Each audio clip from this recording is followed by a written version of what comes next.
마태복음 17장 1절에서 8절 말씀 가지고 변화산 따라합시다. 변화산이라는 제목으로 하나님 말씀 증거합니다. 오늘 새로운 형제 왔으니까 환영 찬송 하나 부릅시다. 주의 이름으로 사랑합니다. 형제님 성함이 어떻게 돼요? 노지영입니다. 도지영? 노지영. 도지영. 노. 노. 아, 노태우 노자. 코가 막혀가지고. 노지영 형제님. 예. 이름 알고 시작. 주의 이름으로 환영합니다. 주의 이름으로 환영합니다. 주의 이름으로 환영합니다. 형제님 안에서 주의 영광을 보리 주의 이름으로 환영합니다. 박수합니다. 환영합니다. 이만큼 이 그냥 얼마나 환영이 되는지 모르겠네요. 감사해요. 우리 귀한 형제님 오늘 예배 은혜 받고 그렇게 돌아가기 바랍니다. 오늘 마태복음 17장 1절에서 8절 말씀 가지고 변화산이라는 제목으로 하나님 말씀 증거하겠습니다. 성경에는 많은 산들이 있어요. 그래서 하나님께서는 믿음의 사람들로 산을 오르게 하셨습니다. 해밀턴 산도 있고 여러 산들이 이 근처에도 있지만은 성경에 나오는 산들은 영적인 의미가 있어요. 그래서 산에 오르게 해서 모세 같은 경우도 호렙산에서 사명을 주잖아요. 또 모리아 산에서 아브라함의 믿음을 테스트하시고 믿음의 조상으로 프루프해 주셔요.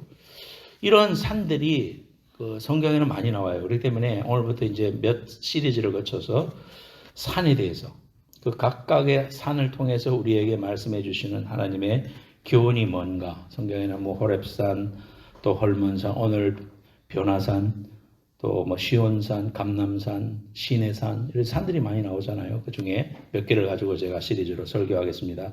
하나님께서 그 산에서 불러주시고 영광을 보여주시고 순종과 결단을 하게 해주시고 하나님의 쓰임받은 사람들은 이러한 결단을 그 산에서 했다. 그래서 오늘도 하나님의 사람들을 부르고 계십니다. 저와 여러분들을 부르고 계신데 영적인 산으로 하나님께서 우리를 부르십니다. 그래서 여러분들을 부르셔서 우리를 만나주시기를 원하고 내려갈 때는 그 산을 내려갈 때는 올라올 때는 나는 못합니다 했던 모세 같은 사람도 할 수 있다 하면서 내려가고 이스라엘 백성을 구원해냈던 것처럼 또 마음속으로 번민하며 이 자식을 잡아서 바치라고 하신 하나님 앞에 상당히 번민하며 올라갔던 아브라함도 거기에서 내려올 때는 믿음의 조상으로 결단하며 하나님께서 크게 써주시는 위대한 종이 되었던 것처럼 오늘도 저와 여러분들이 이 축복의 산을 올라서 하나님 앞에 사명을 받고 또 여러분들이 하산을 해서 이 땅에서 하나님의 빛과 소금이 되고 사명자가 되고 충성자가 되고 하나님 앞에 귀하게 쓰임받는 저와 여러분이 되시기를 예수님으로 축원합니다. 그래서 첫 번째로 오늘 변화산 다시 한 번 더 이야기해 봅니다. 시작. 변화산. 변화가 일어나. 누가 변화됐어요? 예수님의 얼굴이 변화됐어요. 자, 오늘 이 말씀에 보면은 예수님께서 세 제자를 데리고 산에 올라가십니다. 그 산이 어디냐? 이스라엘을 이제 성지순례를 가보니까 그 산이 어디냐 하면서 다볼산이라고 하는 곳으로 올라가더라고요. 그 다볼산이 이 바가지를 엎어놓는 것처럼 그 이스라엘 평야 지대 속에 멀록하게 이렇게 세워놨어요. 높아요. 그러니까 이제 이 관광버스는 제일 밑에 있고요. 조그마한 합성 같은, 조그마한 택시 같은 걸 타고는 사람들 다 나눠서 갈지자를 그리면서 올라가니까 거기에 이제 그 예배당도 있고 또 기념 그런 성전도 있고 그럽니다. 그런데 그 다볼산에서 예수님이 올라가셔서 기도하러 올라가셨다. 오늘 본문에는 마태복음에는 그냥 올라가셨다 했지만은 누가복음이나 다른 성경에 똑같은 내용을 기록한 사건에 보면은 기도하러 올라가셨다 그랬습니다. 기도하는 가운데 얼굴이 환하게 빛이 나면서 변화된 사건을 오늘 기록하고 있습니다. 그래서 이러한 그 제자들이 12명이 있는데 그 중에서도 3명만 데리고 갔어요. 그래서 이 베드로하고 야고보, 요한 이 세 사람만 데리고 대표적으로 이 세 사람에게 집중하시면서 예수님이 세 사람을 데리고 올라가셔서 자신이 변화되는 모습을 보여주시고 또 베드로가 졸다가 이렇게 엉겹결에 보니까 예수님이 얼굴이 하얀 빨래를 한 것처럼 하얗게 변화되셨는데 그 좌우에 보니까 모세하고 엘리야가 서서 함께 이야기하는 모습을 봅니다. 이게 꿈이냐 생시냐, 꿈이냐 하면서 정신이 없어서 아주 너무나 환상 중에 흥분된 상태에서, 베드로는 그렇잖아요. 욱하고 막 먼저 손이 가고 하니까 말이 먼저 튀어나옵니다. 뭐라 그럽니까?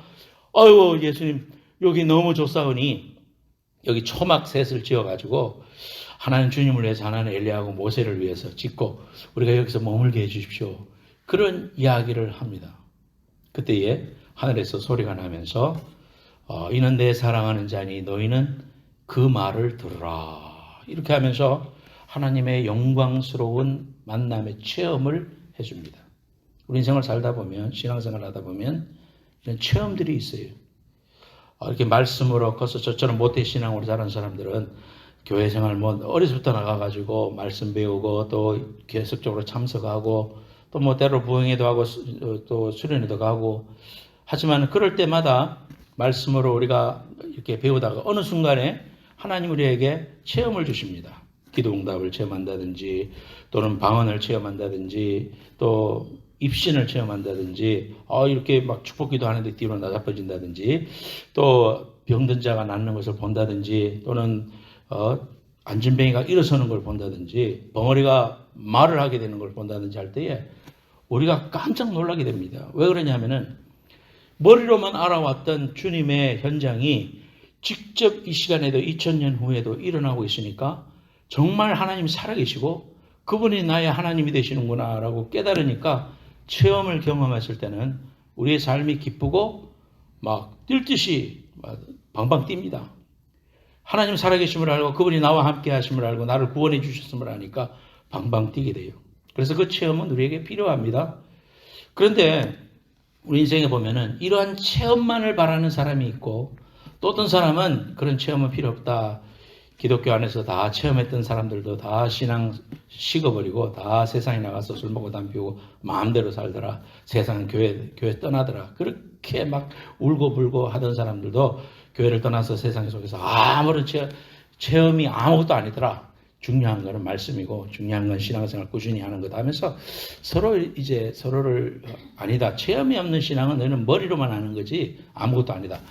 이렇게 하면서 자신이 경험한 세상, 자신이 경험한 신앙이 최고다. 이렇게 하면서 살아가기 쉬워요. 그러나 결론적으로 말하면 이 두 가지가 다 필요합니다. 우리 신앙생활 하면서 하나님이 우리에게 은혜도 주시고 기도응답도 주시고 말할 수 없는 정말 네가 알지 못하는 크고 비밀한 일을 보여주시고 은사를 경험하게 해주시고 하는 것은 너희가 너를 특별히 사랑하고 다른 사람보다 낫기 때문에 주신다. 그런 면보다는 우리 인생에 있어서 하나님을 더 깊이 체험하기를 원하고 내가 너를 들어서 쓰기를 원하고 너를 통해서 하나님의 일을 드러내기를 원하시는 하나님의 한 방법으로 역사하시는 것이지 그것이 절대적인 신앙의 신급을 말하거나 체험이 있다고 해서 그 사람이 더 막 하나님을 사랑하는 사람이나 그런 거는 아닙니다. 그렇기 때문에 오늘도 우리가 이러한 변화산에서 예수님이 왜 이 세 사람한테 이런 것을 보여주셨는가를 살펴보면서 저와 여러분들이 이제 변화산에 올라서 여러분의 영적인 변화산에 올라서 우리가 가져야 될 두 가지 교훈에 대해서 함께 생각해 보고자 합니다. 첫 번째로 오늘 말씀해 보면 엿새 후에 예수께서 베드로와 야고보와 그 형제 요한을 데리시고 산에 올라가셨다. 높은 산에 올라가셨다. 그래서 그 높은 산이 다볼산입니다. 그러니까 이게 이름 외우기 쉬우려면은 하도 높아가지고 먼 데서도 잘 보여서 다 볼 수 있다. 해가지고 다볼산이다. 그러면 틀림없이 외워줄 수 있습니다. 그 높은 다볼이라는 말도 높은이란 말이거든요. 높은 산이다. 다볼산이다. 우리가 이제 이렇게 알면 되겠습니다. 근데 엿새 후에라고 한 것은 무엇 다음에 엿새 후냐? 그 앞에 16장 말씀에 보면은 예수님께서 제자들한테 물어봅니다. 너희들은 나를 누구라 하느냐? 사람들은 나를 누구라 하느냐? 어떤 사람은 세례 요한이라고도 하고 지금 예언하기로 하고 예레미야라고도 합니다. 그런데 16장 15절에 보면 너는 나를 누구라고 고백할 수 있겠느냐 이렇게 물어봅니다. 그러니까 시몬 베드로가 16장 16절 여기도 쉽죠. 마태복음 16장 16절에 주는 그리스도시요 살아계신 하나님의 아들입니다. 이렇게 고백하니까 예수님께서 너무 기뻐하시면서 기특해 하시면서 네가 참 복된다. 베드로라고 안 부르고 시몬아 이렇게 집에서 부르는 이름을 불러요. 친근한 표시거든요. 시몬아 네가 복이 있도다. 이를 알게 한 것은 네 사람의 뜻으로 한 게 아니고 하늘에 계신 아버지가 깨닫게 해주셔서 네가 말했다. 이제는 네 고백 위에다가 내가 교회를 세울 것인데 그 교회의 권세를 네한테 주겠다. 열쇠를 너한테 주겠다. 그래서 하나님의 몸된 교회에 천국 열쇠를 맡기는 이러한 장면이 나옵니다.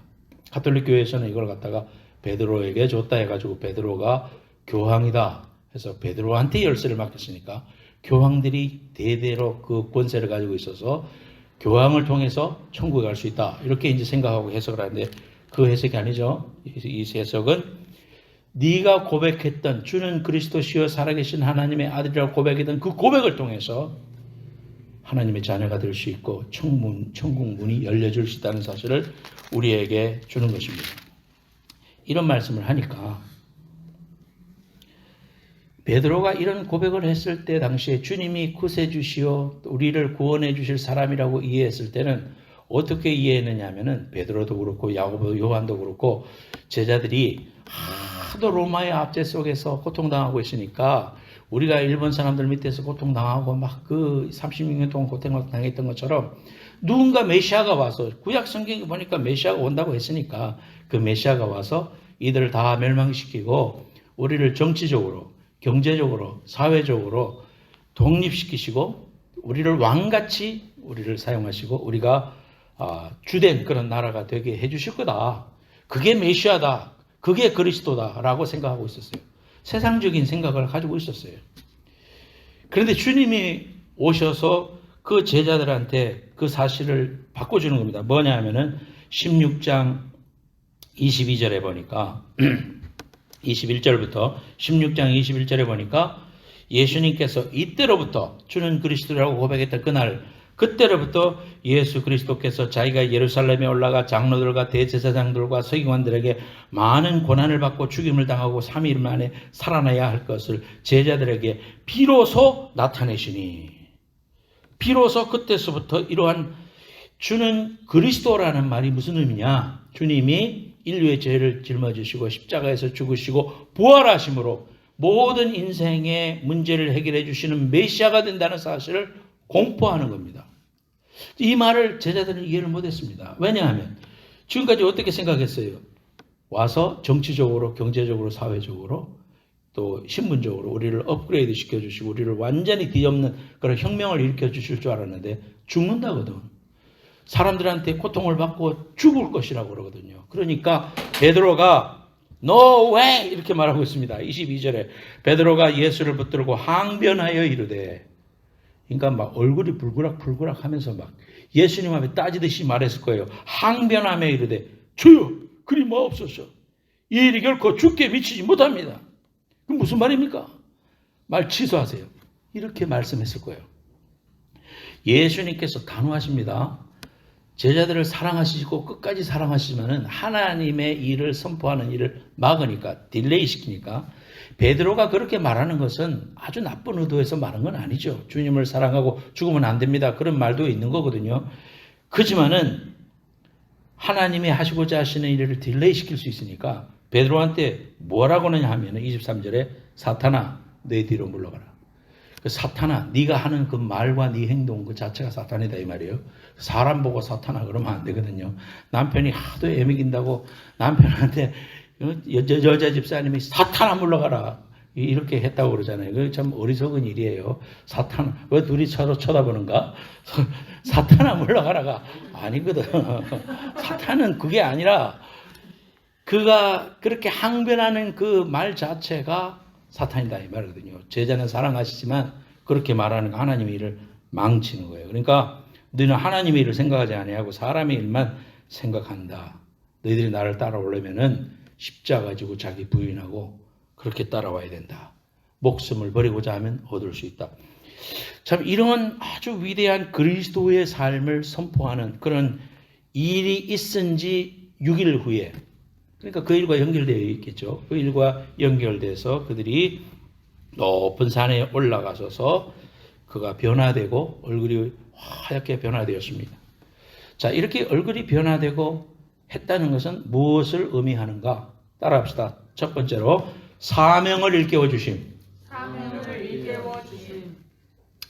그래서 예수님이 이 땅에 오신 것은 제자들의 불쌍함도 돌봐주시고 또 굶주린 자를 먹여주시고 병든 자를 낫게 해주시고 이런 것도 주님의 사역이지만은 궁극적으로는 죄에 매여 죽을 인생들을 하나님 나라로 인도하기 위해서 십자가 사역을 통해서 그가 죽으시고 부활하시는 이 위대한 그리스도, 주는 그리스도라는 말이 우리의 구세주란 말이거든요. 그 구세주로서의 삶을 우리에게 다시 확인시켜 주시고 제자들한테 그 모습을 보여주시기 위해서 이 일을 보여주시는 것입니다.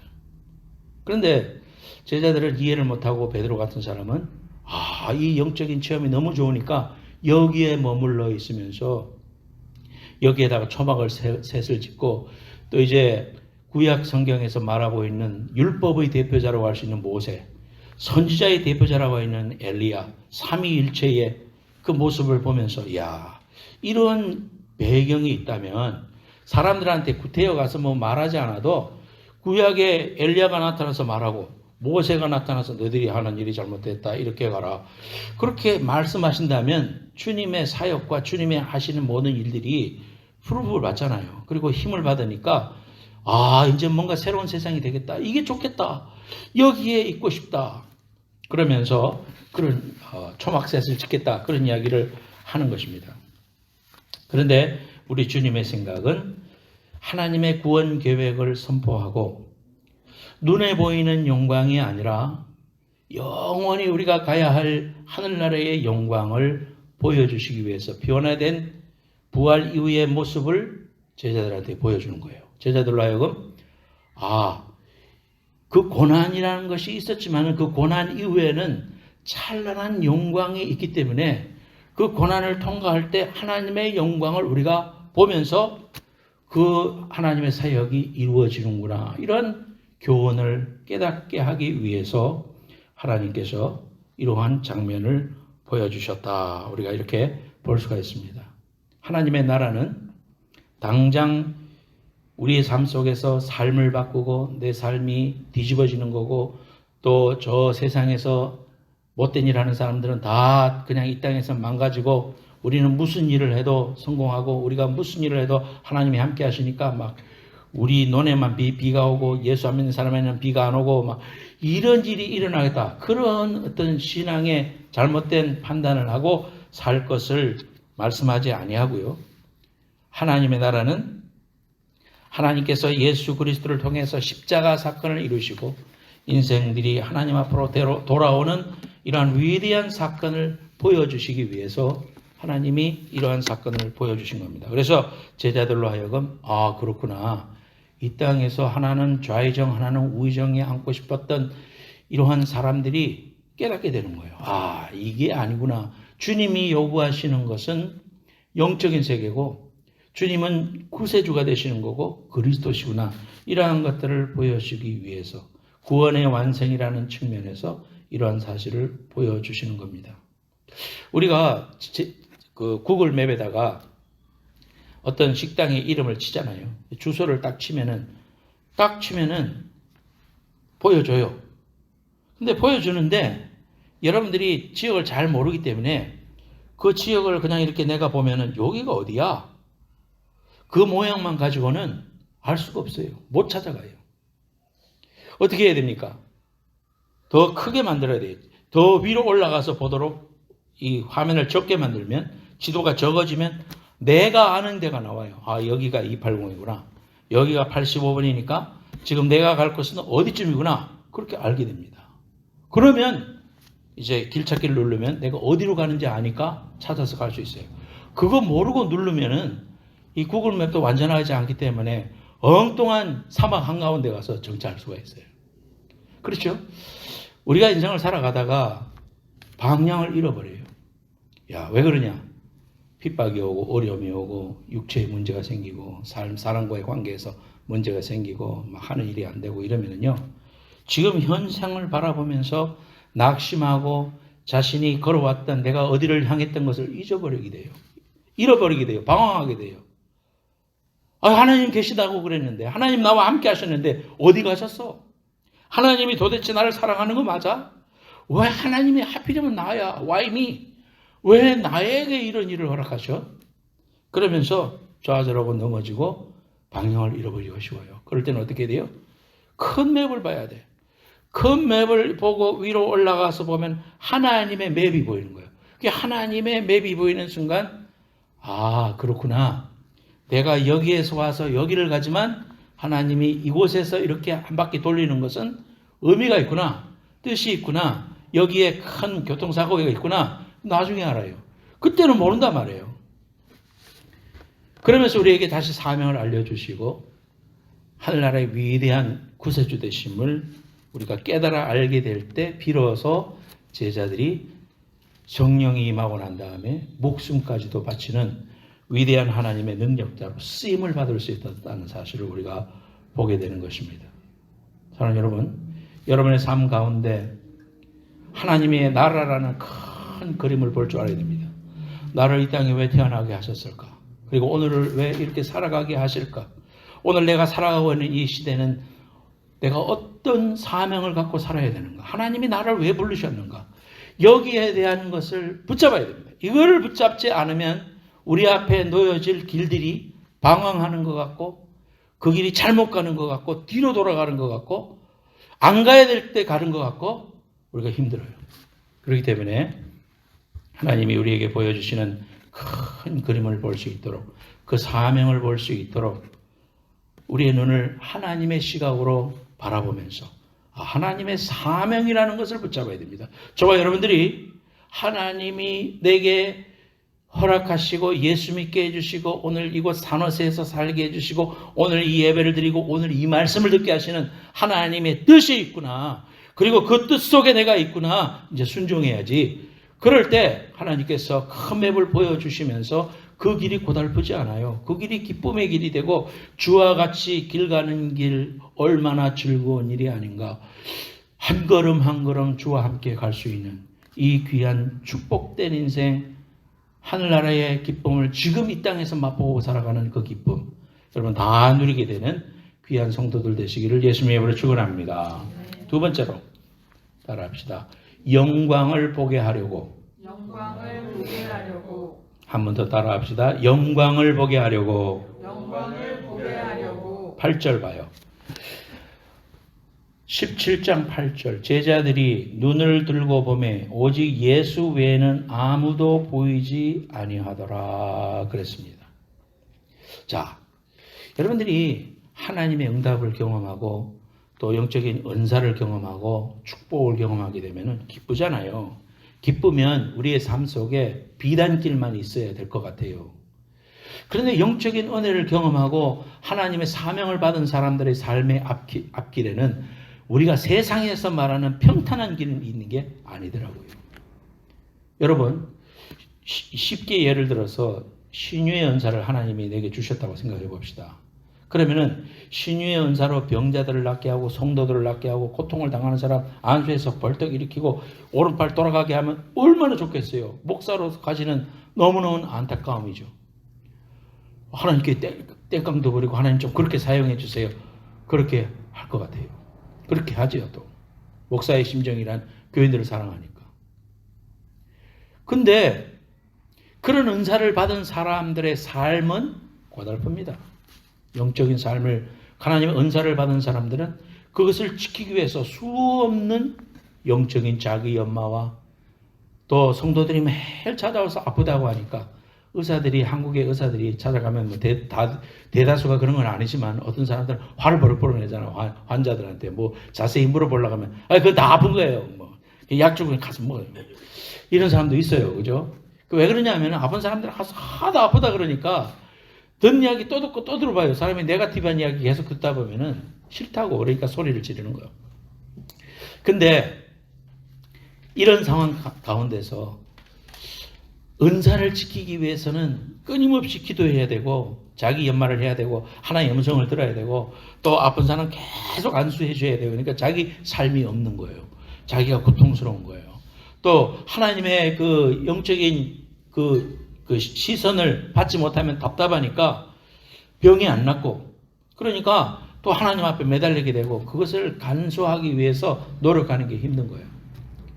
가수들도 오페라 가수들도 공연을 앞두고 조수미 같은 사람도 하루에 8시간씩 연습을 한다죠. 그 연습하는 것 자체가 얼마나 힘든 일이에요. 우리가 무대에 서서 노래하는 것만 보니까 그 사람이 정말 저렇게 노래만 하고 다니까 좋겠다 싶으죠. 그렇지 않잖아요. 그거를 이루기 위해서 끊임없이 자기 건강 관리해야 되고 목이 감기가 들면 안 되니까 어디 가서도 마음껏 돌아다니면서 마음 시내에 돌아다니지도 않고 그저 호텔방에만 와서 있다가 연습하고 또 공연하고 또 딴 데 가고 이러니까요. 개인의 삶을 보면은 고달프단 말이에요. 그런 것처럼 영적인 은사와 체험을 하나님이 주시면 사명 때문에 주시는 거니까 그 사명을 지키기 위해서 노력하고 애쓰고 담금질하고 숫돌에다가 칼을 갈고 이런 작업이 우리에게 필요한 거예요. 그러니까 그런 사명의 삶은 힘든 삶이다 이 말이에요. 이 땅에서 보면은 사도 바울의 삶이 뭐가 좋은 삶입니까? 세상적으로 보면은 맨날 걸어다니고 맨날 돌에 맞고 맨날 사람들한테 말하면 말도 안 되는 소리라고 이야기한단 말이에요. 아테네에 가서 아레아바고에서 소리를 지르니까 아테네 사람들이요 헬라 철학 스칼라 철학으로 유명했던 사람들이 다 앉아있는데 예수의 복음을 아무리 이야기해도 어떤 데서는 전하면 사람들이 회개하고 돌아오는데 거기 사람들은 꿈쩍도 안 하고 저 사람이 무슨 말을 하는지 도통 알지를 못하겠네 이렇게 말하는 거예요. 씨가 안 먹히는 거예요. 얼마나 낙심되겠어요. 얼마나 믿겠어요 그 사람들이. 그리고 가다가 하면은 핍박하고 막 쫓아내고 막 침뱉고 막 고통당하고 막 돌로 치고 말이죠. 세상에 이런 삶이 어디 있어요? 힘든 삶이죠. 하나님이 우리에게 사명을 주시고 변형산에 그러한 체험을 주시고 또 은사를 주시고 하나님의 축복을 주신 것은 하나님의 일을 위해서 사용을 하시는 일이지 우리가 이 땅에서 그 권세를 가지고 띵까띵까 하면서 잘 살고 행복하게 살고 안일하게 살고 그런 삶을 위해서 하나님 주신 게 아니더라 이 말이에요. 그렇기 때문에 저와 여러분들이 오늘 이 말씀을 통해 가지고 하나님의 영광을 보여주시는 그러한 도구라는 사실을 우리가 알아야 됩니다. 제자들이 보니까 예수님 외에는 아무도 보이지 않더라. 환상으로 보였던 엘리야와 모세도 없어지고 예수님만 남아있는데 예수님만 남아있다는 그 사실을 말하는 게 아니라 예수님만 보더라 그 말입니다. 이 땅에서 볼 것이 아무것도 없고 예수님만 바라보게 되더라. 그럴 때 우리가 하나님의 영광을 보게 되고 그 영광을 보는 자들이 오늘의 현실의 어려움과 환난과 고난들을 이겨낼 수가 있다. 이렇게 우리에게 말씀해 주시는 겁니다. 이지선이가 화상을 입었을 때 그의 삶이 너무 곤비하여 막 죽기를 간구하고 파리가 눈에 와서 앉았는데 깜빡거릴 수가 없으니까 파리가 무섭더라는 거지. 그러니까 차라리 죽었으면 좋겠다 하고 발에 있는 그 관을 빼면 내가 죽을 것 같더래. 그래서 요 관이라도 빼면 내가 죽을 것 같다고 관을 뽑았는데 오줌 줄이었대요. 얼마나 괴로웠으면 그랬겠습니까? 그 사람이 하나님을 모릅니까? 하나님을 알죠. 그렇지만은 그의 삶이 너무 힘드니까 그런 생각까지 했어요. 근데 그가 깨달은 말 중에 하나가 내 기억에 남는데 뭐냐면 하나님의 오늘날 이 고통 속에서도 내가 생각해 보니 하나님이 그동안 나에게 베풀어 주신 기도 응답과 축복과 또 하나님이 내게 주신 그러한 모든 체험들이 이때를 위함이라. 성경에 나오잖아요. 이때를 위함이라. 오늘 내가 겪고 있는 이 어려움과 고통을 위하여 하나님이 그 은혜를 주셨고 그 하나님의 만남을 허락해 주셨고 그 은사를 허락해 주셨고 예수 잘 믿게 해 주셨고 기도하게 해 주셨고 수련회 가게 해 주셨고 그렇게 했더라 이 말이에요. 저 여러분들이 이때를 위하여 하나님이 베풀어 주신 그 체험과 환상과 꿈이지 뭐 다른 것을 위해서 주신 건 아니다 이 말이에요. 하나님 나도 그냥 오늘 이 자리에서 내 혀가 꼬부라져 가지고 막 방언하고 하나님이 계신 거 입신을 하고 천국을 보면 내 신앙생활 죽을 때까지 정말 잘할 텐데요. 하나님 왜 그런 건 안 줍니까? 잘 될 것 같아요, 여러분? 아니요. 그렇지 않아요. 눈앞에 봐도요, 안 믿어요, 사람들은. 그게 인간의 죄성입니다, 여러분. 우리가 하나님의 은혜를 주시는 것은 여러분들이 지금까지 살아오면서 하나님의 말할 수 없는 은혜를 받았죠. 눈물도 많이 흘렸죠. 정말 하나님께 사랑이 고마워가지고 하나님 앞에 막 정말 콧물 눈물 흘리면서 기도했죠. 그 은혜가 언제를 위함이냐? 우리에게 닥쳐진 오늘의 고난과 하나님의 사명을 위하여 하나님이 그때를 위하여 주셨구나. 우리가 이렇게 생각하고요.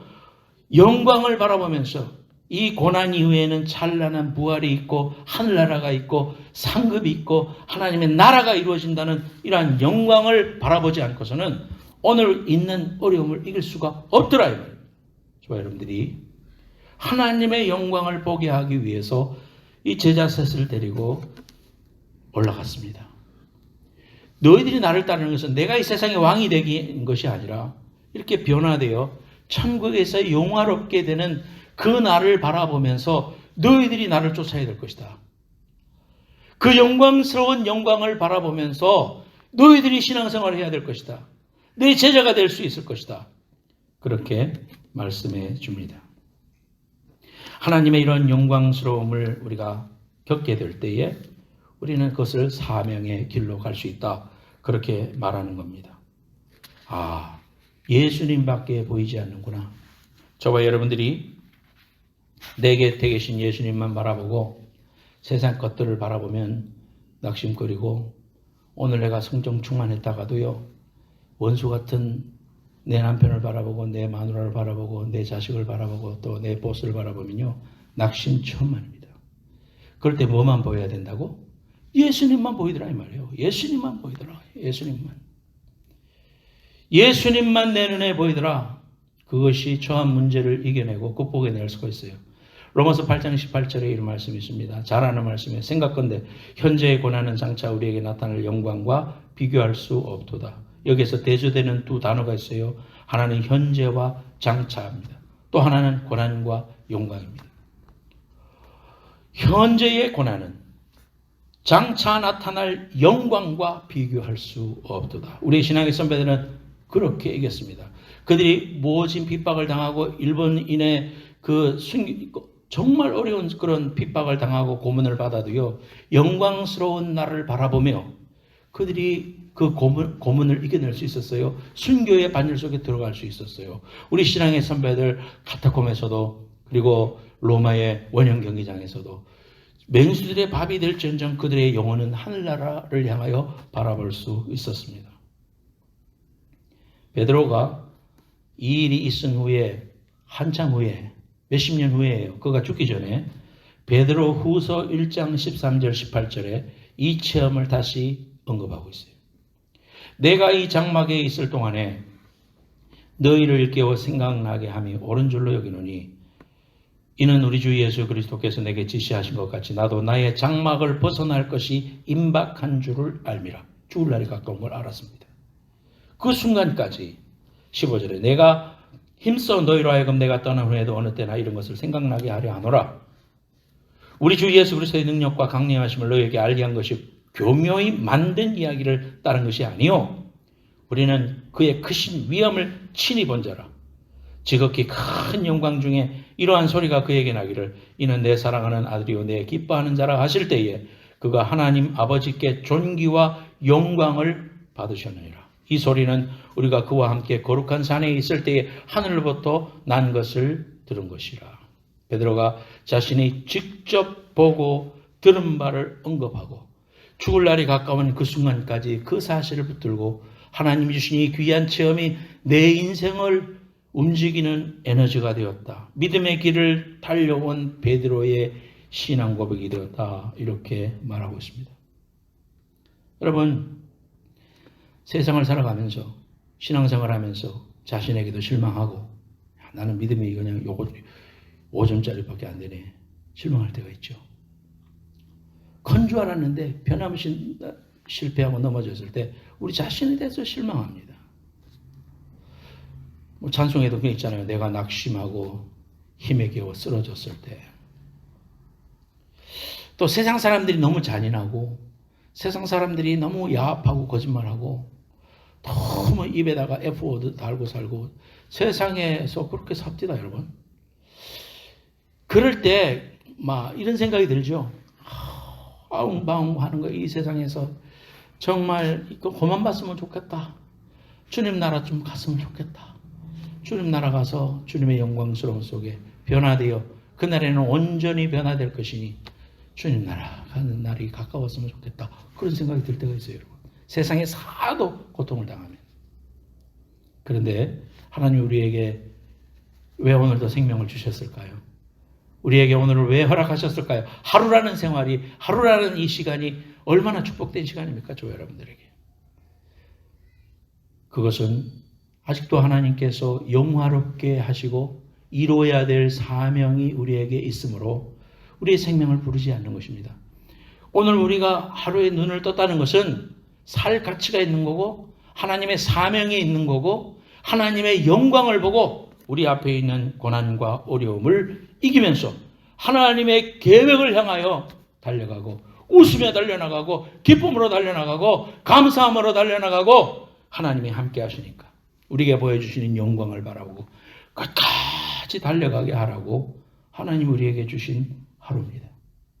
그저 하직하고 그저 세상에 하직하고 저 천국에 가는 것만이 우리에게 기쁨이 아니라 그날은 속히 올 것이지만 그러나 오늘 저와 여러분들에게 주어진 사명은 하나님이 우리에게 살아가는 이 생활 속에서 주님의 영광을 바라보며 기쁨으로 고난을 이기고 슬픔을 이기고 또 소망을 이야기하고 또 희망을 이야기하고 또 영광스러운 하나님의 소원을 이야기할 줄 아는 저와 여러분들이 되시기를 예수님의 이름으로 축원합니다. 기도하겠습니다. 하나님 아버지 오늘 귀한 말씀 감사합니다. 이 말씀 힘입어 우리의 인생 가운데 결단하게 하시고 하나님이 보여주신 이 체험이 사명을 위한 것이고 또 이 고난은 장차 우리가 볼 영광스러움을 바라보며 넉넉히 이길 수 있는 것임을 우리에게 말씀해 주셨습니다. 오늘 이 말씀 끝까지 붙잡고 승리하며 믿음의 길을 다 달려가는 믿음의 성도들이 될 수 있도록 역사해 주시옵소서. 예수님의 이름으로 감사하며 기도드리옵나이다. 아멘.